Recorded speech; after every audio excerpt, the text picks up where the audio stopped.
Het belangrijkste nieuws voor u op een rij gezet en we beginnen met een bericht dat er 3 jaar is geëist tegen Emslie Tromp.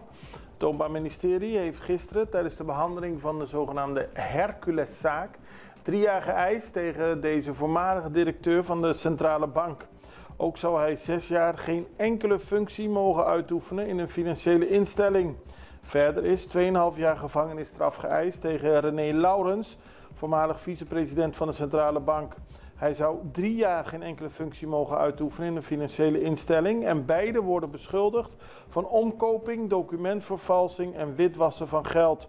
Het gaat om bedragen van enerzijds $400.000 en $2,1 miljoen die ze zouden hebben gebruikt om zogenaamd de kosten van de Curaçao Fashion Group te dekken en dat deden ze door documenten te vervalsen. Het geld is uiteindelijk overgeschreven naar de pensioenrekeningen van Tromp. Volgens het Openbaar Ministerie heeft Tromp zich schuldig gemaakt aan het misbruiken van zijn positie als directeur.